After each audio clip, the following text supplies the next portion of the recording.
15 de outubro de 2014. Hoje tem decisões na Copa do Brasil. Em vantagem, Corinthians visita o Galo no Mineirão. Flamengo e Cruzeiro tentam evitar zebras contra equipes do Rio Grande do Norte. Depois de vencer no Morumbi, São Paulo decide no Chile vaga na próxima fase da Copa Sul-Americana. Confusão em partida entre Albânia e Sérvia nas eliminatórias da Euro deve render punição pesada às duas seleções. De um lado, Materazzi e Elano, do outro, Zico e o francês Pirret.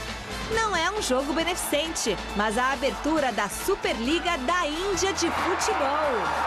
E ainda, os gols da terça-feira na Série B e na Copa Sul-Americana. Não encoste no controle remoto. O Gazeta Esportiva volta já!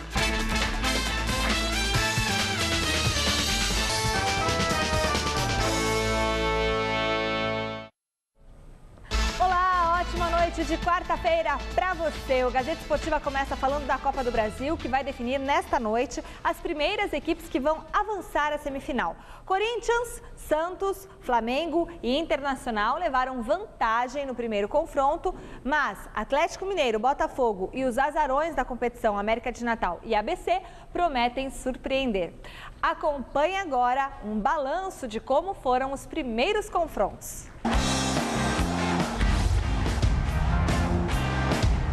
O torneio mais carisma do futebol nacional está muito perto de conhecer os semifinalistas da edição de 2014.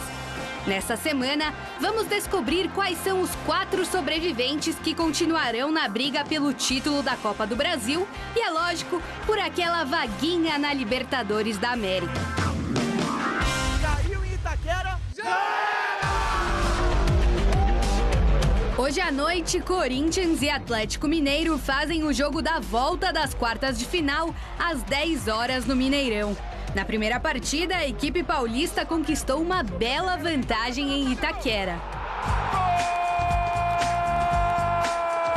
Vitória do Corinthians por 2-0. Guerreiro abriu o placar e ultrapassou Ronaldo Fenômeno na lista de maiores artilheiros do Timão. Luciano ampliou após cobrança de falta e ajudou a revelar um lado até então desconhecido do técnico Mano Menezes. Vem no passinho do Mano, vem no passinho do Mano e o Galo vai levando. Depois do jogo, Mano ganhou ainda mais um motivo para levantar os braços aos céus e comemorar. Paolo Guerreiro foi liberado pela seleção do Peru do amistoso contra a Guatemala e voltou a tempo de reforçar o Corinthians no Mineirão. Falei com o treinador, graças a Deus ele entendeu o momento que o time está passando, então me dispensou do segundo jogo. No lado atleticano, Levir Coupe ainda não sabe se poderá contar com Diego Tardelli. O atacante, que estava com a seleção de Dunga, chega em Belo Horizonte horas antes da partida contra o Corinthians. Com Tardelli ou sem Tardelli, Levir Coupe ainda acredita na reviravolta do Galo. Eu estou muito confiante, depois desse resultado negativo, inclusive, porque agora é a nossa vez. Agora nós vamos jogar no Mineirão, agora com toda a torcida do Atlético, e eu acho que eu tenho confiança que nós podemos reverter esse resultado. É um mata-mata, é um campeonato emocionante e tudo pode acontecer. Então, nós estamos confiantes porque o Atlético já fez coisas muito mais difíceis do que essa. Do outro lado da chave, o Flamengo recebe o América de Natal no Maracanã. Uma vez Flamengo. No primeiro jogo, na Arena das Dunas, a equipe de Vanderlei Luxemburgo levou a melhor graças a Gabriel, que marcou o único gol da partida aos 24 do segundo tempo. O Flamengo está a um empate da semifinal. Já o Mecão, se não quiser decidir nos pênaltis, precisa vencer por 2 gols de diferença, ou por 1, desde que balance a rede ao menos 2 vezes. E olha, surpreender no Maracanã não seria uma novidade para o time potiguar. Perguntem ao Fluminense, que depois de ter vencido o América de Natal por 3-0 fora de casa, perdeu por 5-2 no jogo de volta da terceira fase e foi eliminado em pleno Rio de Janeiro. Ainda hoje, às 10 horas, o Cruzeiro decide a vaga para as semifinais contra o ABC de Natal. No primeiro jogo no Mineirão, Léo de cabeça garantiu a vitória da Raposa por 1-0. Agora, jogando em casa na Arena das Dunas, o ABC sonha em se tornar a nova zebra da competição. No outro duelo da chave, o Santos recebe o Botafogo na Vila Belmiro amanhã às 9h50. Na primeira partida, no Maracanã, o Peixe venceu por 3-2 numa noite inspirada em todos os sentidos de Robinho. O atacante marcou 2 vezes, chegou à marca de 101 gols com a camisa santista, mas levou 2 cartões amarelos e acabou sendo expulso no segundo tempo.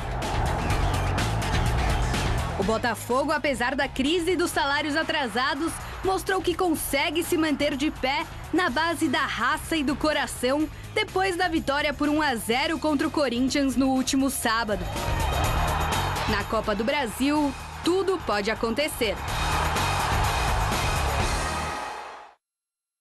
Grande noite para você que acompanha o Gazeta Esportiva. Tudo pode acontecer justamente porque é um torneio de mata-mata, eliminatório, quer dizer, de repente uma jornada ruim, uma noite ruim, um dia ruim e tudo que foi muito bem feito durante o ano vai por água abaixo.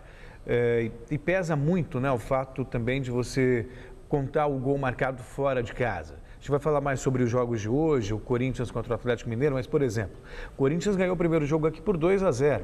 Se fizer um gol em Minas, obriga o Atlético a fazer 4. Quer dizer, então, a obrigação de fazer 3 fica ainda muito mais complicada. Só um 4-1, um 5-2 pode salvar o time mineiro. E convenhamos, num jogo desse porte, desse nível, fica tudo muito difícil. E, por ser também um torneio de mata-mata, você pode ter na história da Copa do Brasil, como campeões, por exemplo, o Criciúma, o Santo André, o Paulista de Jundiaí, ou seja, os pequenos eles podem armar um esquema extremamente retrancado, diminuir o espaço, jogar por uma bola no erro do adversário e sair feliz assim. Então é um torneio que não premia a regularidade, ela acaba premiando o bom momento. Tem o seu valor também. Eu sou muito favorável ao campeonato por pontos corridos, isso num campeonato nacional, obviamente, mas Copa, esse tipo de torneio tem que ser no mata-mata. Acho que tem espaço para todos eles e ganha um torcedor, claro, que tem uma variedade aí, um cardápio muito rico para suas emoções. Chico, boa noite. Boa noite, Celso. Boa noite, Michele. Boa noite a todos vocês. Evidentemente que o Celso tem razão. Afinal de contas, o 7-1 da Alemanha nasceram exatamente num torneio mata-mata, que é a Copa do Mundo, evidentemente. E é um jogo só, não tem nem ida nem volta. O Brasil, se tivesse o jogo de volta, tinha que fazer 8-0 para passar pela Alemanha. Quer dizer, era difícil, mas seria uma coisa mais justa. Então, quer dizer que eu digo para vocês, não dá para você tirar uma conclusão definitiva, como muita gente faz, em cima de um torneio nesse estilo. Não dá, porque conta o dia que a pessoa está, né, o biotipo, vamos dizer assim, do atleta naquele dia, se o cara está com dor de cabeça ou não está, se o cara foi no banheiro ou não foi, se o sujeito está com a mulher grávida ou não, se está com o amante enchendo a paciência ou não, né? E assim vai. Eu tô entrando, tentando explicar para vocês que o mata-mata não depende de regularidade, depende do dia que você está. Né? Mas é muito mais emocionante. É mais emocionante, exatamente por isso, porque joga com o acaso, né? Joga com o acaso. Não dá nunca para você falar, não, hoje eu estou num dia bom, eu vou para campo. Chega lá, dá um branco. A gente faz muito programa ao vivo e o cara aí de casa não tem noção, mas de vez em quando a gente está cheio de problema. Agora, o que vocês têm com isso, né? A gente tem que vir para cá e fazer o programa. É o que a gente tenta fazer. Às vezes a gente faz bem, às vezes faz mal. Não tem gravação, não dá para voltar atrás, né? Então, quando sai um murro na mesa que nem eu dou aqui, eu dou mesmo. Quando sai um palavrão, porque sai um palavrão, paciência.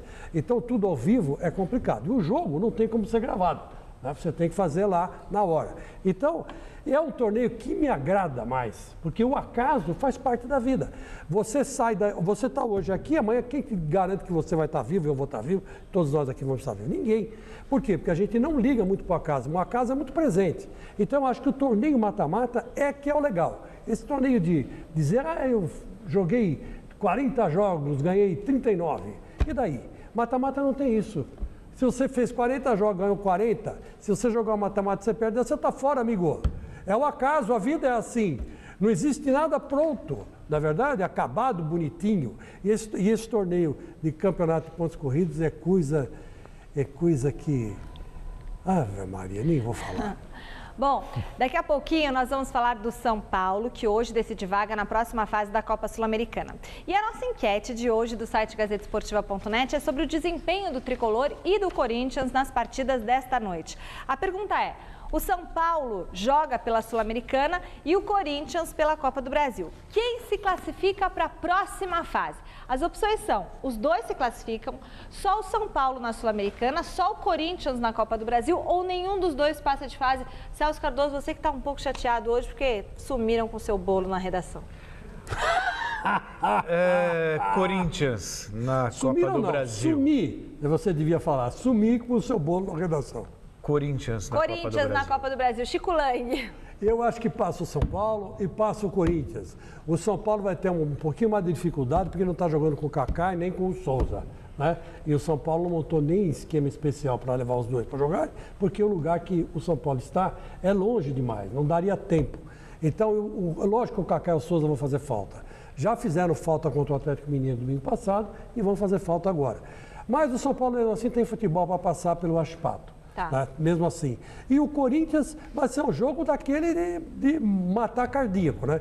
Eu já até comprei um Isordril. Sabe o que é aquele Isordril? Aquele remédio debaixo da língua? Não tenho a menor ideia. O que é isso? É um remédio para o coração, que o cara que sofre de angina, né? Ele está sentindo dor no peito, ele bota debaixo da língua, as veias abrem, aí vai dar tempo de você chegar no H-Cor, por exemplo, lá com o doutor Hussein, ou com o Nabil, e colocar um stentezinho antes de morrer. Dá tempo. Então, chama Isordil. Debaixo da língua. Eu nem sei se precisa de receita. Acho que esse aí precisa. Ou seja, o senhor está dando um péssimo exemplo da automedicação. Não, eu não estou dando péssimo exemplo nenhum. Eu tenho receita de todos esses remédios. Entendi. Eu tenho em casa. Você nem sabe se precisa de receita, mas você tem a receita. Eu tenho, Eu tenho um bom cardiologista. O meu cardiologista é o doutor Hussein Akitini. Ele me previne das coisas. Porque a cardiologia vale mais pela prevenção do que pela operação. Porque depois que aconteceu, meu filho, aí danou tudo, né? Tem que prevenir. Fica de bem, dá o dedinho. Segue o programa. Fica de bem. Segue o programa. Ele tá de mal, gente. Vai dar certo. Aí, pronto. Aê. Só porque tinha um bolo de cenoura, cobertura de chocolate do meu lado, olhando pra mim. Segue, vamos falar de esporte, vamos falar de futebol. E ele ficou chateado. Vamos falar de futebol. Bom, o assunto agora é a Copa Sul-Americana. 2 partidas foram realizadas ontem pelos confrontos de ida. Vitórias do Estudiantes diante do Peñarol e do Cerro Porteño, que levou a melhor contra o Lanús. Veja os gols. Na Argentina, o Estudiantes fez 1-0 sobre o Peñarol nesse belo chute de Correia aos 12 minutos do primeiro tempo. Já no segundo, em cobrança de falta, Stoyanov encheu o pé e deixou tudo igual. E aos 48, o árbitro deu pênalti para o Estudiantes neste lance. A batida, Carrillo deslocou o goleiro e garantiu a vitória do time argentino por 2-1. Mesmo placar da partida entre Cerro Porteño e Lanús. E o destaque do jogo foi o atacante Oscar Romero, irmão gêmeo de Ángel Romero, jogador do Corinthians. Ele, que possivelmente virá para o Timão em 2015, marcou os 2 gols da equipe paraguaia. Santiago Silva diminuiu a vantagem e deu uma ponta de esperança para o Lanús na partida da volta. Final, 2-1 Cerro. 4 partidas dão sequência nesta noite às oitavas de final. Às 9h15 na Bombonera, o Boca Juniors faz o primeiro jogo contra o Deportivo Capiatá do Paraguai. O Bahia está em Trujillo, no Peru, para enfrentar a Universidade César Vallejo, às 10 horas. No jogo de ida, deu vitória baiana por 2-0. No mesmo horário, o Goiás recebe o Emelec do Equador, no Serra Dourada. Os equatorianos venceram a primeira partida por 1-0. E o São Paulo, que venceu o Huachipato no Morumbi por 1-0, vai enfrentar a equipe chilena às 7h30 na cidade de Talcahuano. Ontem, os jogadores do Tricolor realizaram um tradicional reconhecimento do gramado. Confira. O São Paulo fez nesta terça-feira o reconhecimento do gramado do Estádio Cap, na cidade de Talcahuano, no sul do Chile, onde enfrenta logo mais às 7h30 da noite o Huachipato pelo jogo de volta das oitavas de final da Copa Sul-Americana. Diante da vitória apertada por 1-0 na primeira partida no Morumbi, o goleiro e capitão Rogério Ceni espera muitas dificuldades. Eu acho que essa pressão, que é natural, já pressionaram a gente no Morumbi, um time, é até estranho, um time que vem, um visitante vir pressionar tanto a saída de bola, acredito que seja uma pressão ainda maior, porque o campo é um pouco mais estreito do que o nosso estádio. O técnico Muricy Ramalho já reclamou do desgaste provocado pelas viagens que a competição impõe. Os dirigentes também não se mostraram muito empolgados com a Sul-Americana. Mas para Rogério Ceni é um torneio de suma importância. Esse pode ser o último título do capitão com a camisa tricolor. Jogos internacionais são sempre importantes, eu acho que dá uma projeção muito grande para o clube. É um campeonato, é um título que se disputa, é uma oportunidade de ter um caminho de acesso à Copa Libertadores da América. Lógico que as viagens são longas, mas eu acho que todo o desgaste tem que ser superado pela vontade, pelo desejo de vencer. E nós não fomos campeões esse ano, né? Nós não ganhamos o Campeonato Paulista. Então nós temos que brigar por um título. Um clube como o São Paulo se faz necessário sempre, todo ano, tentar beliscar um título. Eliminação e despedida antecipada das competições internacionais nem passam pela cabeça de Rogério Ceni. Eu não paro para pensar nisso, eu paro para pensar que nós vamos estar na próxima fase e tento me empenhar ao máximo, motivar ao máximo meus companheiros para que a gente esteja presente na próxima fase. Eu não consigo pensar na derrota, pensar no amanhã sem estar prosseguindo, né? Não faço esse tipo de plano. Meu planejamento é sempre rumo à vitória em próximo e pensando na próxima fase depois. E meu amigo Celso Cardoso, veja bem, palavras sábias de Rogério Ceni, ele que tá louco atrás de um título. É o último ano da carreira dele como goleiro, grande goleiro do futebol brasileiro, do São Paulo principalmente. Cansou de ganhar títulos, campeão do Mundial, Libertadores, Campeonato Brasileiro, Campeonato Paulista, ganhou tudo que podia ganhar, menos a Copa do Brasil, que nem o São Paulo conseguiu ganhar a Copa do Brasil. Mas agora tem a chance de ganhar pela segunda vez o Sul-Americano. E essa é a grande oportunidade do São Paulo voltar para a Libertadores e o seu Rogério Ceni encerrar a carreira com o título. Eu diria até que é o caminho mais fácil, sabe? Se você comparar até com a Copa... Bom, São Paulo já foi eliminado da Copa do Brasil, mas enfim, a Copa do Brasil é mais difícil do que a Copa Sul-Americana, no meu entender. São Paulo venceu por 1-0, com o Atipato aqui, numa condição adversa, o Luiz Fabiano foi expulso, aquela ladainha toda. É responsabilidade dele. Mas achei que foi um placar, sabe... pequeno. Muito pequeno. Muito pequeno. Não sei se é o suficiente para você cravar que o São Paulo volta classificado. Até porque o São Paulo tem os desfalques, que a gente já sabe. Vai jogar no Chile, se o Atipato não é um time bobo, né? Acho que a grande vantagem do São Paulo foi não ter sofrido gols aqui. Então, de repente, calha de fazer um gol lá e aí obriga o Atipato a fazer 3. Que, convenhamos, é muito mais complicado. Né? Então, se o São Paulo jogar com certo pragmatismo, jogar um pouco mais fechado, explorando os contra-ataques, acredito que volte de lá classificado. Mas, repito aqui, não vejo facilidade não. Acho que o São Paulo vai ter que suar muito, mas muito, para voltar de lá classificado. Vai ter que jogar sério, né? Tem que jogar sério, coisa que não fez aqui no primeiro turno, né? Pelo contrário, o Luiz Fabiano já começou sendo expulso. Agora, ou no primeiro jogo. Mas eu acredito no São Paulo. Eu acho que o São Paulo tem muito mais qualidade que esse tal de Atipato. E aqui entre nós... Pelo amor de Deus, né? Ter medo do futebol chileno. O futebol chileno não ganhou da gente na Copa. Muito pouco. Não vai ganhar. Faltou pouco, mas não ganhou. Pouco, viu, é aquele negócio, é que nem os mexicanos, né? Jogaram como nunca e perderam como sempre. Aliás, começo a achar que teria sido um favor ter perdido para o Chile, porque aquele 7-1, sabe, seguem martelando na cabeça, assim, sabe?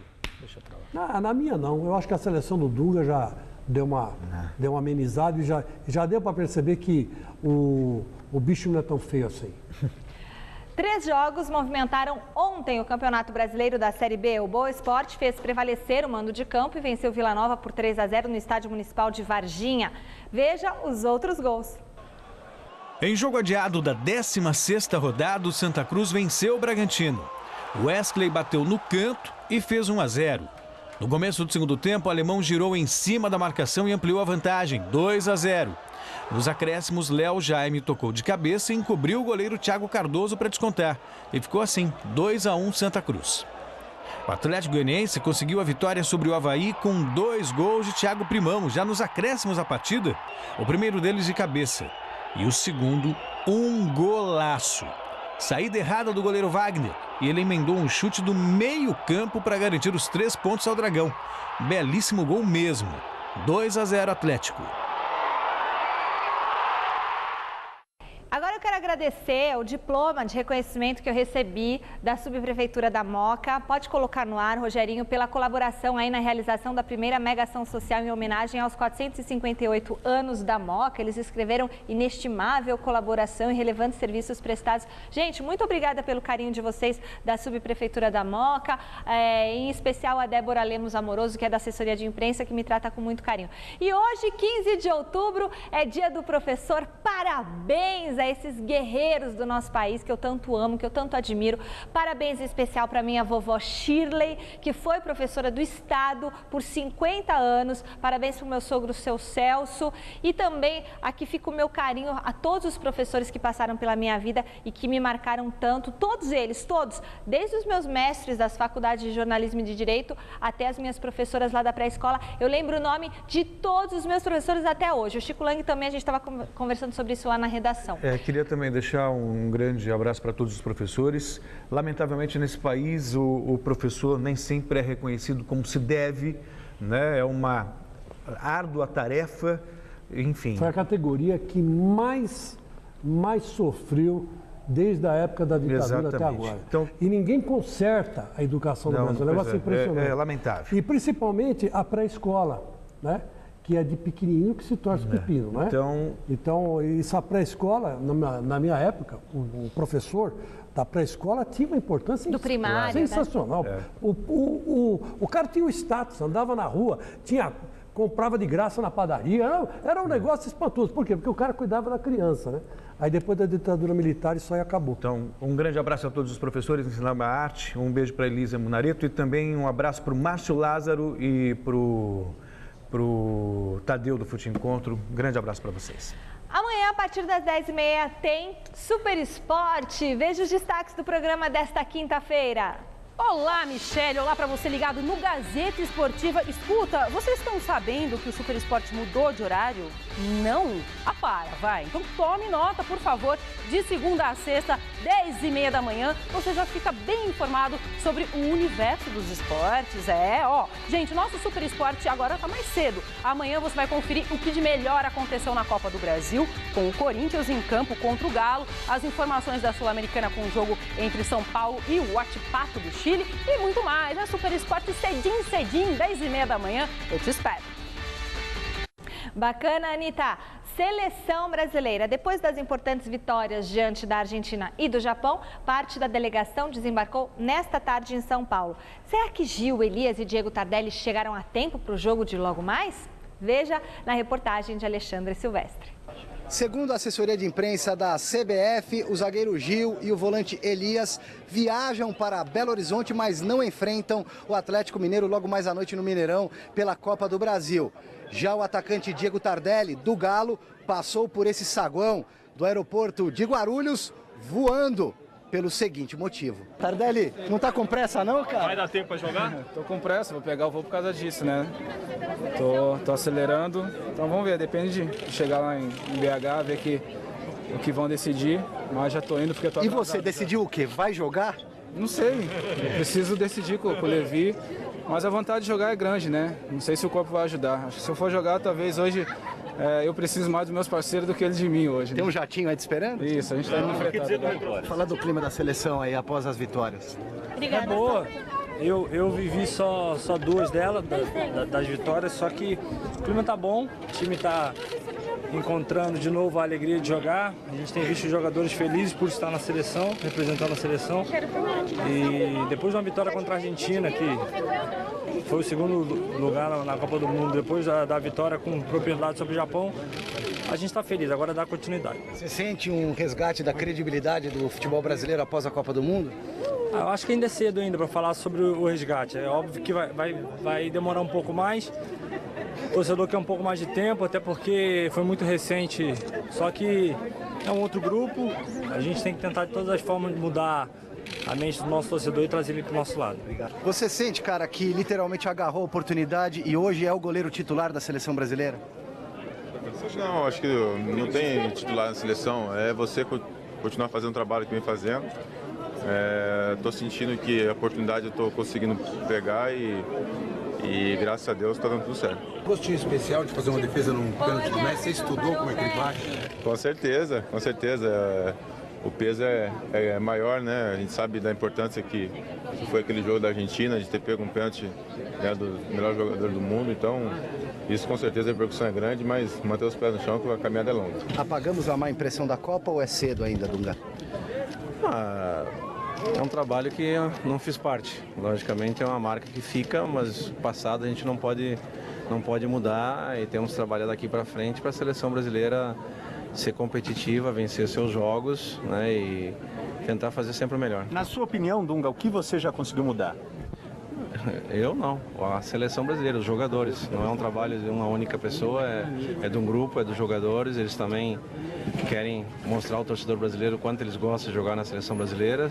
São reconhecidos mundialmente, não seria na seleção que eles não iam ter esse reconhecimento. Então acho que é um trabalho de todos. O que te chama a atenção em termos positivos dessa nova seleção brasileira? É uma seleção competitiva que tem a humildade na hora de marcar, de correr atrás do adversário, né? Ao momento que tem que se fechar e joga com alegria a hora que tem a bola, busca o gol sempre, busca ganhar todos os jogos. Destrancou o nariz? Já. Meus amigos, ele está se referindo àquele negócio do nariz quando o Dunga, né? Fez cara assim, de pau, né? Dizendo que tu é igual. Aí depois falou que era o ar. Tô igualzinho. Era poluído, tô igualzinho. Pro argentino entender igualzinho é que deve ter sido difícil, né? Que não tem nada a ver com igualzinho. Que sei lá como é que se traduz igualzinho para espanhol. Lomismo. Lomismímio. Sei lá, foi no diminutivo, né? Bom, mas isso pouco importa. O Dunga resgatou, eu acho sim, o prestígio da seleção. Pelo menos ele está mostrando um padrão de jogo, coisa que a seleção do Felipão não mostrou durante a Copa. E eu vou dizer uma coisa para você, eu só voltei para falar do Jefferson. Olha, é o seguinte, Você só voltou para falar do Jefferson e já fez uma teoria. Já fiz uma teoria Não foi da conspiração. Não foi da conspiração, mas foi da ilação, né? Fiz uma suposição sobre que o Dunga mexeu no nariz. Mas eu quero dizer o seguinte, o mundo vai acabar, séculos e séculos irão passar e estará escrito em algum lugar, Jefferson pegou um pênalti de Messi. E quem vai falar que não é verdade? Aonde esse cara for na vida dele, o cara vai falar, bom, mas é isso, eu fiz isso, e eu peguei um pênalti do Messi. E ninguém pode contestar. Em qualquer lugar do mundo. Tá aí, né? Tá gravado. Esse cara vai ser, alguém vai puxar o tapete para ele, Toninho, vai jogar um tapete vermelho para ele. Passe, Jefferson, você pegou um pênalti do Messi. Pronto, o cara entrou para a história. Se eu fosse ele, eu me aposentava já. Não é para tanto, não. Outra coisa, a seleção do Dunga não me traz grandes ilusões, sabe? Tá ciente das limitações da seleção brasileira, você é um pessimista. Armando um esquema mais, digamos, pragmático, mais cuidadoso, tal, e tem o Neymar em grande fase. Mas tá jogando com dignidade, mas não dá para sonhar com o topo, não. Ainda tem um longo trabalho pela frente. Voltamos a falar da Copa do Brasil. Robinho será desfalque certo do Santos, que segue se preparando para enfrentar o Botafogo amanhã às 9h30 no Pacaembu. Veja. Robinho fez 2 gols na vitória por 3-2 em cima do Botafogo no primeiro jogo no Maracanã, mas levou o cartão vermelho e expulso não participa do duelo da volta amanhã no Pacaembu por uma vaguinha na semifinal da Copa do Brasil. O goleiro Aranha retornou ontem aos treinamentos, recupera-se de lesão muscular e é dúvida, tem poucas chances de ser escalado. Thiago Ribeiro, atacante, também machucado, esse sim está vetado pelo departamento médico. Alisson, volante, de volta da seleção brasileira sub-21, e Mena, que defendeu a chilena na noite de terça-feira, serão avaliados. A vantagem do Peixe é muito boa, pode perder por 1-0, por 2-1, e o adversário vive uma enorme crise dentro e fora de campo. O Botafogo é uma equipe que teve seus problemas aí, né? Tem seu problema financeiro, teve esses problemas de jogadores saindo, mas mesmo assim eles têm jogadores ali de qualidade. A gente tem que entrar, jogar da mesma forma, encarando como tivesse 0-0, né? Não tem vantagem nenhuma, em busca de fazer mais gols, de aumentar mais ainda a vantagem, né, para a gente conseguir a nossa classificação. Após perder para o Criciúma de goleada na última rodada do Campeonato Brasileiro e ver quebrada uma sequência de 3 vitórias, o Santos ou melhor, o David Braz, joga a toalha nesta competição em termos de título e foca toda a energia dele na Copa do Brasil. Na minha opinião, é um milagre se a gente conseguir o título do Campeonato Brasileiro. Então, a Copa do Brasil aí que a gente acredita que podemos chegar, apesar da dificuldade que vamos encontrar. E no Pacaembu, o zagueiro costuma vencer e ir para a rede. Dos 4 gols dele na temporada, 3 aconteceram no estádio Paulo Machado de Carvalho. Se puder ter outra oportunidade de fazer gol, como nos últimos jogos que eu tive lá no Pacaembu, mas primeiro eu vou procurar ajudar o pessoal ali na defesa, né, a não tomar gol, que a gente sabe que na Copa do Brasil o importante é você não tomar gol em casa. E se não tomar gols, o Peixe nem precisa marcá-los. Um empatezinho por 0-0 basta para o Santos se classificar à fase de semifinal da Copa do Brasil. E mais do que isso, talvez agite inclusive um patrocínio pontual para a camisa nessa reta final da competição. Sabia disso, David? Eu não sabia disso. Eu estou sabendo agora por você, né? Se a gente passar, a gente pode ter um patrocínio, não sabia disso. Mas mais uma coisa importante para a gente ficar sabendo que para ajudar a nós mesmos, né? Tanto o clube e nós mesmos, para a gente não sofrer aí na parte financeira. Afastar uma possível zebra da competição. Estas serão as missões de Flamengo e Cruzeiro, que terão como adversários o América de Natal e o ABC. A torcida rubro-negra pode ter ficado empolgada, mas a vitória fora de casa por 1-0 sobre o América de Natal no jogo de ida das quartas de final da Copa do Brasil e o triunfo por 3-0 sobre o líder Cruzeiro na última rodada do Campeonato Brasileiro não deixaram o técnico Vanderlei Luxemburgo mais tranquilo para a volta no Maracanã, muito pelo contrário. Você tem que jogar o jogo. Se você não jogar o jogo, você está arriscado a ficar. Então eu quero que o torcedor do Flamengo entenda que tem que caminhar com a equipe. É um jogo importante. Nós passamos pelo América, ficou faltando 4 jogos. Então não tem nada decidido. E aqui no Flamengo o pessoal tem a mania de deixar tudo muito leve. Ganhou, agora vamos direcionar para a Copa do Brasil, esquece isso, esquece aquilo. O meu foco continua o mesmo, jogadores focados, as decisões que nós vamos tomar visando não só a Copa do Brasil, visando o Campeonato Brasileiro. Para mim não mudou nada, então convocar o torcedor para estar lá não é para viver uma festa, é para ajudar o time a ganhar e passar para a fase seguinte. Já o Cruzeiro vai decidir a classificação para a semifinal da Copa do Brasil fora de casa contra o ABC de Natal. Mas antes do último treino, uma boa conversa para tentar levantar o astral após 2 derrotas seguidas no Campeonato Brasileiro, algo que ainda não havia acontecido nesta temporada. Não é nenhuma cobrança, né? Apenas um diálogo, né? De motivação. Eu acho que a gente não pode criar uma tempestade num copo d'água. O técnico Marcelo Oliveira precisará fazer alterações na equipe. Além de seguir com os desfalques de Everton Ribeiro, que estava com a seleção brasileira, e de Ricardo Goulart, contundido, o treinador não vai contar com Mike e Lucas Silva, poupados por desgaste físico, e com Marquinhos, que já defendeu vitória na competição.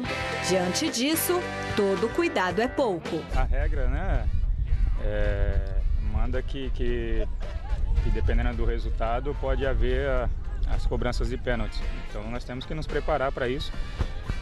Porém nós vamos fazer de tudo para que a gente consiga, se Deus quiser, a classificação sem precisar de ir para as penalidades.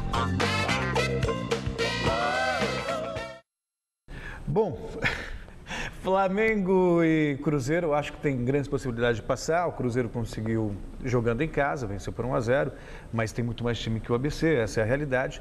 E o Flamengo joga em casa, quer dizer, tem a situação ainda um pouco mais tranquila, apesar de todo o discurso, embalado, né? Apesar de todo o discurso do Vanderlei Luxemburgo, tem que ter respeito, mas ele sabe que o Flamengo não pode se dar o luxo de perder essa vaga para a semifinal do campeonato. Mas ganhou só melhor da Copa do Brasil. Fora, né? Sim, mas vai jogar em casa contra o América de Natal, quer dizer. Então, aliás, há de se destacar o bom trabalho do Luxemburgo. O Luxemburgo há muito tempo não conseguia fazer novamente um bom trabalho. Ele que foi sucesso absoluto nos anos 90, começo dos anos 2000, depois vinha de trabalhos apenas regulares. E no Flamengo está indo muito bem. É verdade, é um dos técnicos prediletos de uma das facções do Corinthians. o ano que vem, caso essa facção ganhe, né? Já até anunciaram isso, o Vanderlei Luxemburgo. Legal, gosto de ver o Luxemburgo bem, né? Eu, particularmente, acho ele um técnico competente. Mas o Flamengo precisa tomar cuidado, porque ganhou só de 1-0 lá fora. E esse ABC de Natal é um time organizadinho, viu? Não é ruim, não. Então, é preciso tomar muito cuidado. O Flamengo não pode se empolgar com a vitória de 3-0 em cima do Cruzeiro. Isso pode ser até jogar contra o Flamengo. Tem que entrar sério, tentar fazer 1-0, 2-0 e tocar a bola, administrar o jogo.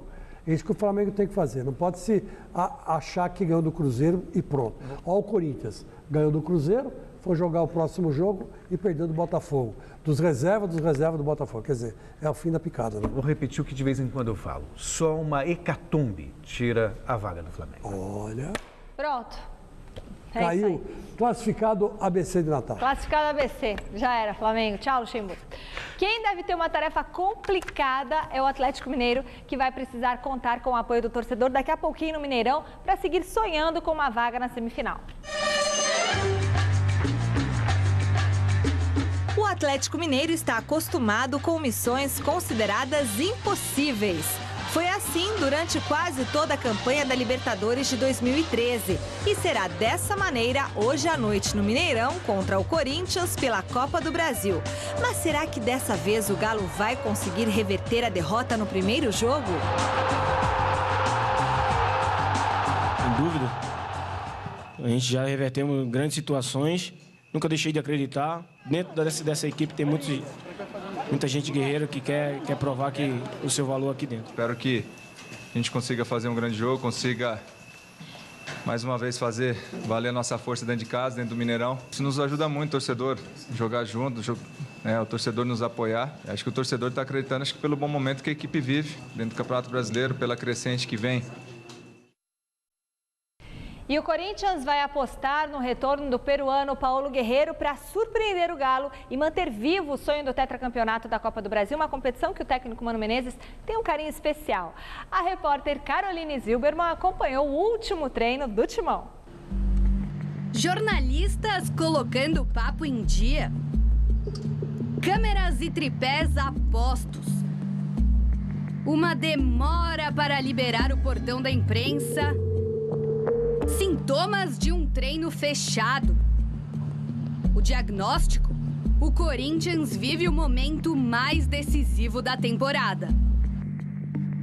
Quando fomos liberados, a única coisa que pudemos ver foi um trabalho de finalização com laterais e atacantes. E falando no setor ofensivo, é sempre um mistério a postura do Corinthians em relação ao próximo adversário. Hoje à noite, contra o Galo, a equipe de Mano Menezes tem a vantagem de 2 gols. Se marcar um gol no Mineirão, o Galo precisa fazer 4. O Timão pode até tomar um gol que ainda assim se classifica para as semifinais. Veremos então um Corinthians na ofensiva ou na defensiva? É óbvio que se a gente fizer um gol, a gente amplia a nossa vantagem. Mas quando nós perdemos de 1-0 para o Bragantino, a história era exatamente a mesma, né? O Bragantino veio jogar por um gol no jogo na Arena Corinthians e fez o gol, mas foi insuficiente. Nós fizemos 3 e passamos para a fase que estamos agora. Então, é teoria que precisa ser comprovada na prática. Para o alívio do torcedor, Mano deixa uma pista.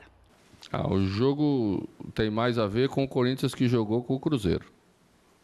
As propostas, as necessidades, né? Embora o Atlético tenha algumas características diferentes do Cruzeiro, é um time mais aguerrido, é um time que tem se acostumado a virar placares históricos, né? Foi assim na Libertadores que venceu. O Atlético Mineiro, em desvantagem, bate na tecla do eu acredito. Na base da fé e da superação, aposta no histórico de viradas que o levou a conquistar uma Libertadores da América. Naquela final, em 2013, conseguiu reverter a mesma desvantagem contra o Olímpia no mesmo palco que vai enfrentar o Corinthians, o Mineirão. Do outro lado, se é para falar de histórico, o Corinthians também tem muito do que se vangloriar, mas principalmente de ter um técnico que adora uma Copa do Brasil. Ela é uma competição especial porque essas coisas marcam a vida da gente, né? Primeiro momento de uma exposição maior, alcançar um terceiro lugar na Copa do Brasil com o 15 de novembro de Campo Bom, eliminar grandes adversários, né? Acho que é um regulamento diferente, que exige postura diferente e que, sob o meu comando, as equipes têm conseguido se dar bem. Eu acho que é um fato marcante na carreira. A vantagem que o Corinthians construiu é muito boa, levando em consideração até a consistência defensiva desse time. Não é fácil fazer gol no Corinthians. O Atlético Mineiro, como estratégia, Chico, para sair de Belo Horizonte, ou melhor, sair classificado de Belo Horizonte, tem que fazer um gol logo no começo, que talvez desestabilize o Corinthians. Mas vejo um Corinthians muito forte e favorito para ficar com essa vaga. Eu não sei se o Diego Tardelli vai jogar. No comecinho do programa, nós vimos no meio do programa. Não, ainda vai jogar. Está previsto para jogar. Está previsto para jogar. Ele está com vontade, mas ele falou, olha, não sei se o corpo vai ajudar. Aí ele tem razão, né? Porque 30 horas de voo, depois o cara pega um jogo duro contra o Corinthians, é um absurdo. Mas enfim... Parabéns para a CBF. Parabéns para a CBF e parabéns para o Diego Tardelli pelo profissionalismo, né? Agora, vai ser um jogo muito difícil do Atlético Mineiro ganhar. Porque o Corinthians, se é uma coisa que o Corinthians sabe fazer, é jogar na defesa. Se é alguma coisa que o Corinthians sabe fazer, é empatar. Se é uma coisa que o Mano Menezes sabe fazer, é jogar essa Copa do Brasil. Ele já chegou com esse time de Campo Bom aí, que eu nem sei. 15 de novembro. 15 de novembro de Campo Bom. Depois chegou com o Grêmio, depois chegou com o Corinthians e perdeu. Chegou com o Corinthians e ganhou. Quer dizer, é do jeito que o diabo gosta, o Mano Menezes. E o Palmeiras segue se preparando para o clássico com o Santos. E hoje foi dia de muito trabalho na academia de futebol. Felipe Sboril acompanhou. Tudo caminha bem no Palmeiras. 3 vitórias consecutivas deram um respiro em relação à zona de rebaixamento. Mas nem por isso o pessoal relaxa. A conversa e a cobrança continuam as mesmas. Nesta quarta-feira, os jogadores treinaram em 2 períodos. O famoso day use, que chique. Treino de manhã, almoço no hotel e mais treino à tarde. Jogo só no final de semana pelo Campeonato Brasileiro. Clássico diante do Santos, com a presença de Marcelo Oliveira, que cumpriu suspensão na última rodada, e do zagueiro Natan, que estava na seleção olímpica e já treina normalmente, ficando à disposição do técnico Dorival Júnior. Valdívia também deve ir a campo. A verdade é que ele vem fazendo a diferença nessa nova fase do Verdão. Com ele no time, a equipe quase dobra de aproveitamento. Vai de 57 com ele em campo para 29 sem ele. O problema é que o chileno vai ser julgado novamente pelo STJD, justamente pela expulsão contra o Flamengo no último dia 17 de setembro. Se o efeito suspensivo for retirado, ele terá que cumprir uma partida no clássico contra o Corinthians, dia 25 de outubro.